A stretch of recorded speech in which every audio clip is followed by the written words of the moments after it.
स्वागत है आप सभी का फिर से एक बार खूनी कुआं में। आज की कहानी है एक ऐसे लड़के की जिसने एक गुड़िया के बारे में सोचा भी नहीं था, लेकिन वही गुड़िया उसकी जिंदगी की सबसे खतरनाक हकीकत बन गई। लबूबू डॉल नाम तो सुना होगा, पर यह कहानी बाकियों जैसी नहीं है। ये कहानी है उस रात की जब एक पुरानी गुड़िया ने इंसानी शक्ल और खून से भरी आंखों के साथ खेल शुरू किया था, और उस खेल का नियम था सिर्फ मौत। तो आइए सुनते हैं लबूबू डॉल की खौफनाक दास्तान, एक ऐसी दास्तान जो सुनने के बाद आप अपने ही गुड़िया की आंखों में देखने से डरोगे। क्या आपने कभी सोचा है कि कोई गुड़िया सच में आपको देख सकती है? रात के 12 बजे का समय था। पूरा घर अंधेरे में डूबा हुआ था।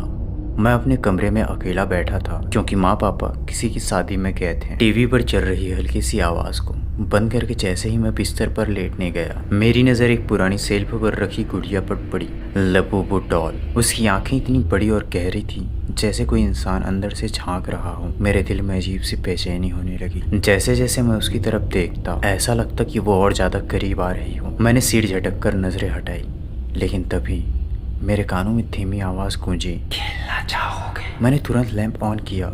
रोशनी पड़ते ही मैंने देखा कि डॉल की पोजीशन बदल चुकी थी। वो पहले सीधे बैठी थी, अब उसका सिर हल्का सा टेढ़ा हो गया था। मेरे रोंगटे खड़े हो गए, लेकिन क्यूरियोसिटी भी थी। मैं धीरे धीरे उसके पास गया और उसे हाथ में उठा लिया। उसका चेहरा बिल्कुल निस्पंद था, लेकिन आंखें सीधी मेरी आंखों में देख रही थी। जैसे ही मैंने उसे छुआ, एक ठंडी लहर मेरे शरीर में दौड़ गई। मैं डर से कांपते हुए उसे वापस रखने लगा, पर तभी सेल्फ से गिरकर उसके होंठ थोड़े से हिले और एक हल्की हंसी पूरे कमरे में गूंज उठी। मैं घबराकर अपना फोन उठाया और फोटो क्लिक किया, पर फोटो में जो दिखा उसने मेरे होश उड़ा दिए। डॉल की आंखें फोटो में लाल चमक रही थी और उसके होंठों पर एक चौड़ी मुस्कान थी। मैंने तुरंत गैलरी से फोटो डिलीट कर दिया, लेकिन जैसे ही स्क्रीन ब्लैक हुई, उसमें कुछ सेकंड्स के लिए वही मुस्कान फिर से दिखाई दी। मैंने फोन फेंक दिया और खिड़की से बाहर देखा। सड़क सुनसान थी, लेकिन मुझे लगा जैसे कोई औरत बाहर खड़ी होकर मुझे घूर रही है। जैसे ही दोबारा कमरे की तरफ देखा, डॉल अब सेल्फ पर नहीं थी। वो मेरे बिस्तर के सिरहाने पर बैठी थी। मेरे सीने की धड़कन तेज हो चुकी थी। मैं धीरे धीरे पीछे हटने लगा, लेकिन दरवाजा अपने आप बंद हो गया। कमरा एकदम कैद खाने जैसा लग रहा था। डॉल की छाया दीवार पर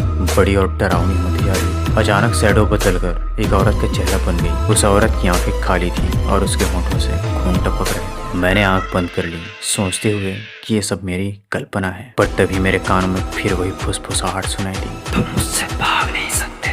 मेरे पैर जैसे जमीन में जकड़ गए थे। कमरे के कोने से हवा के झोंके के साथ एक लाल दुपट्टा उड़कर आया। वो सीधे डॉल के पैरों के पास गिरा, और जैसे ही गिरा, डॉल की मुस्कान और चौड़ी हो गई। फिर अचानक कमरे के बीच एक लाल नोटबुक प्रकट हुई। उसके पन्ने अपने आप पलटने लगे। मैं डरते हुए पास जाकर देखा, उसमें लिखा था, रात 3 बजे खेल शुरू होगा। मेरे हाथ कांपने लगे। मैंने घड़ी देखी, 2:58 AM हुआ था। मतलब सिर्फ 2 मिनट बाद कुछ बहुत बड़ा होने वाला था। घड़ी की सुइयां जैसे ही 3 पर पहुंची, कमरे की सारी रोशनी बुझ गई। सिर्फ फोन कैमरा रिकॉर्डिंग कर रहा था। डॉल हवा में उड़ने लगी। उसके चेहरे पर इंसानी भाव आने लगे। उसकी आंखों से खून जैसे आंसू बह रहे थे। मैंने डर के मारे मंत्र बोलना शुरू कर दिया, जो मैंने ऑनलाइन देखे थे। कमरे में जलती मोमबत्तियों की लौ कांपने लगी और डॉल की आंखें और ज्यादा चमकने लगी। वो चिल्लाई, तुम अब मेरे हो। और फिर जोरदार धमाके के साथ कमरा धुएं से भर गया। मैंने कांपते हाथों से लाल नोटबुक उठाई। उसमें आखिरी पन्ना अपने आप खुला और लिखा था, मंत्र पूरा करो वरना तुम्हारी आत्मा मेरी होगी। मेरी सांसें तेज हो गई, गला सूख गया। मैंने पूरे जोर से मंत्र दोहराना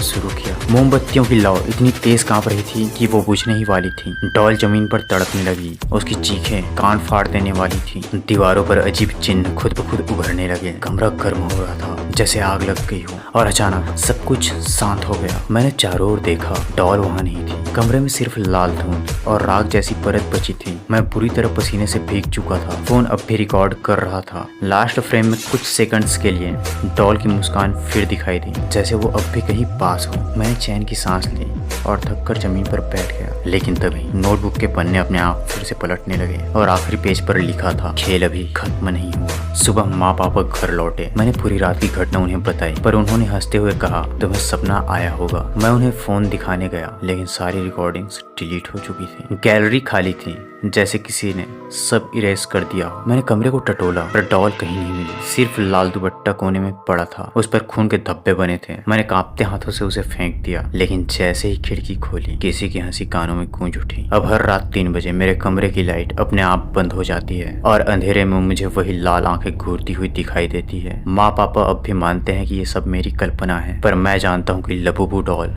कहीं न कहीं मौजूद है। उसकी हंसी, उसकी फुसफुसाहट अब भी मेरे कमरे में गूंजती रहती है। मेरी नींद, मेरी शांति सब कुछ छीन चुकी है और वो नोटबुक अब भी मेरे कमरे में है। उसका आखिरी पन्ना हर दिन बदल जाता है। आज उसमें सिर्फ इतना लिखा है, अगली बारी तुम्हारे वीडियो देखने वाली ही है। ये वीडियो आपको कैसी लगी वीडियो के नीचे कमेंट करके हमें जरूर बताएं।